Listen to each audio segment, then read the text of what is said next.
Since October's right around the corner and with it comes Halloween, I thought we should make one of these really trendy little Halloween signs for the dollhouse.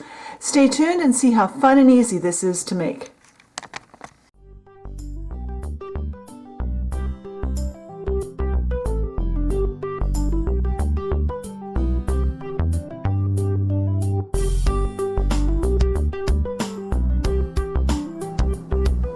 Alright, so we are making our Halloween sign out of just a craft stick. And this happens to be one from Dollar Tree, and they're just a little bit smaller than the ones you get at the craft store. Either will work.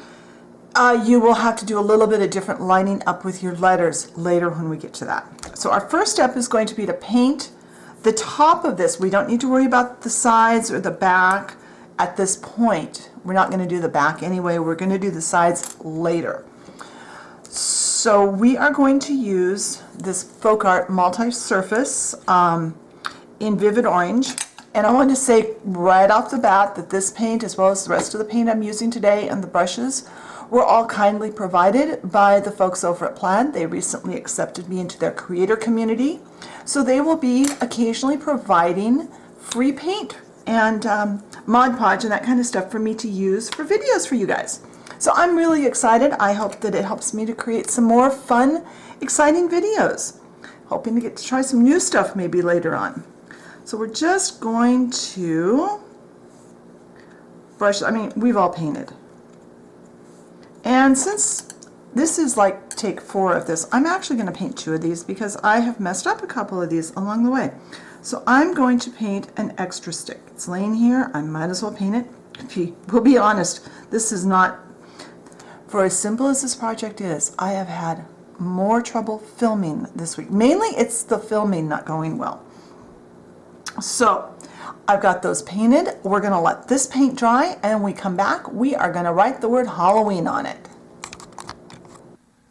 So our orange paint is dry and it looks great. We're now going to add our lettering. We want to write the word Halloween. And if you have really good handwriting and you're happy with how your handwriting looks, write it on. Use a brush, use a paint pen, do something like that. I don't like my handwriting very well, so what I've got, and these are going to be a little fiddly and they're not going to be perfect, but I'm okay with that. I have these letter stamps. This is just an inexpensive set from the craft store. I'll show you what the box looks like. I will try to link to something similar. I pick these up when I see them cheap at the different craft stores. Any craft store that has rubber stamping stuff should have them over with their card making and their rubber stamping. These are really handy. The only downside is if you're familiar with rubber stamps and you know about clear stamps, they're a lot easier to line up than these guys. These guys are hard because you can't really see where your stamp is from the side you work from. So it's a little bit of guesswork, but we're going to make do. If it's not perfect, we'll call it rustic.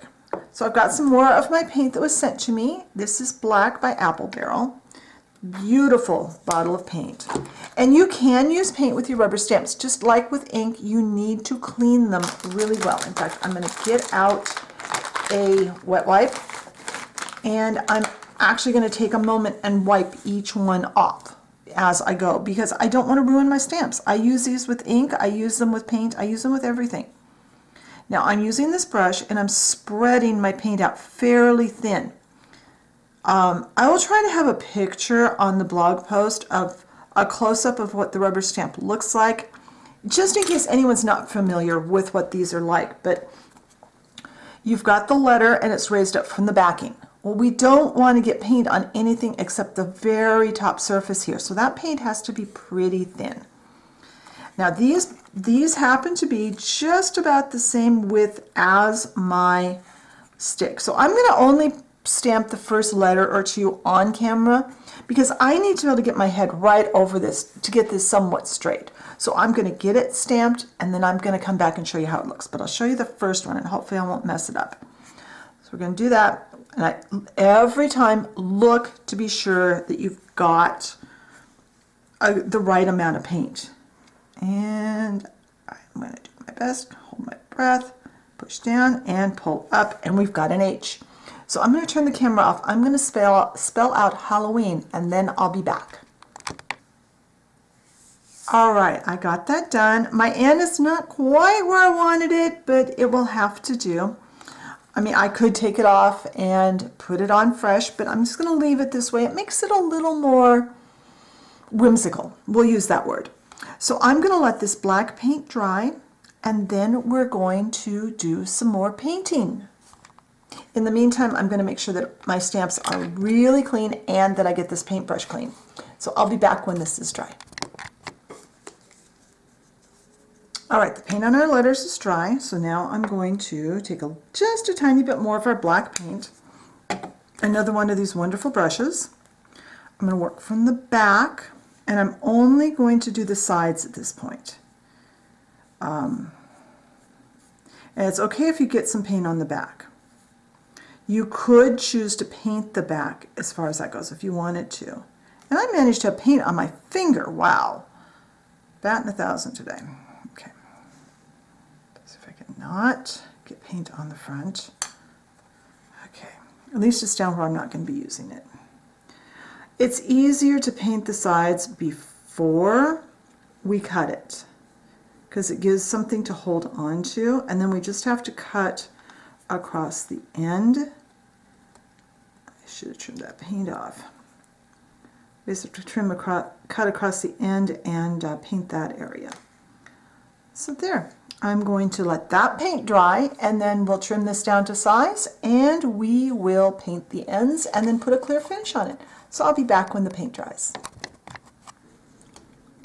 All right, this paint is dry, so I'm going to use my easy cutter to cut this. Now, if you don't have an easy cutter, you could use a little saw, like one of those little miter saws in the miter box, or you could use something else that's made to cut wood. Don't use scissors. I keep seeing people on YouTube cutting wood, these craft sticks with scissors, and I was around to watch a very bad accident happen with someone doing that one time, and it makes my skin crawl to watch people do that. I want to write them a little message and say, don't do this, it's so dangerous. So what we've got here, we've got a little more black paint. We're just going to paint the ends. And I like to do it from the back, because that way usually if you slip, you will make your mistake on the back side and not on the front side. So if you're trying to outline something, try and do it from the back side, because it's typically a little easier to not mess up. All right, so we're going to let that little tiny bit of black paint dry. I'm okay with the letters the way they are. You could touch yours up with a really tiny brush if you wanted to, or with a paint pen, but I'm just going to leave these this way. I'm going to go wash my brush, and I need to let this dry completely before we put on a clear coat. All right, this is dried now, and we are going to put a clear finish on. I'm going to use matte Mod Podge. I've got a nice fresh bottle of Mod Podge here that Plaid sent me.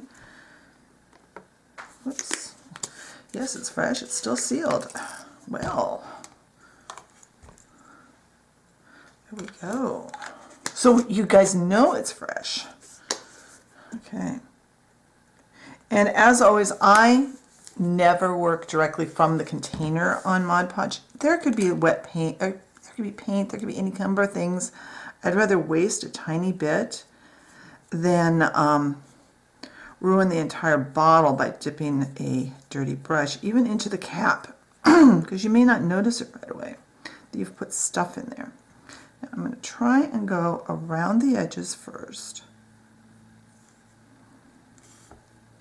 hoping I'm staying under camera somewhat.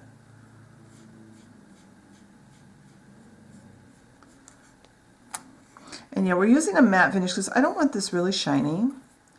And but if you don't finish the paint, putting a clear finish on, even a matte, just makes your work look so much better. And matte Mod Podge, if you're not familiar, it goes on somewhat cloudy, it's kind of white, dries completely clear. The matte I never have any issues with. So I'm going to let this dry, and when it's dry we'll come back, we'll take a look at our finished sign, and then I'll go put it up on the Dollhouse porch, probably my front porch from my front porch project, because the beachside bungalow right now is turned backwards, so I can't really access the front of it without moving a bunch of stuff. So I'll be back when this is dry.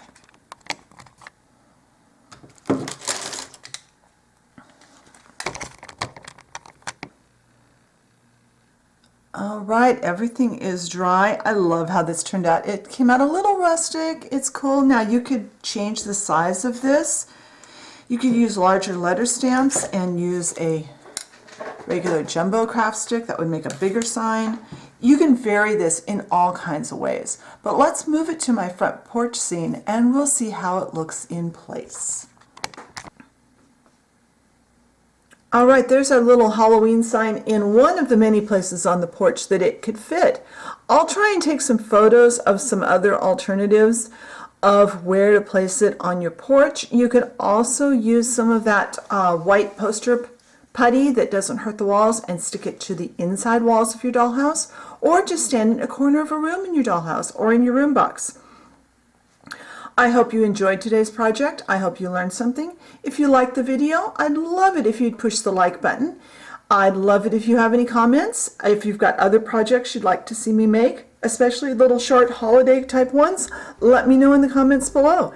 If you haven't subscribed and you enjoy my content, I'd love it if you'd hit the subscribe button, ring that notification bell so you know when I put up a new video, and I'll talk to you next time. Bye.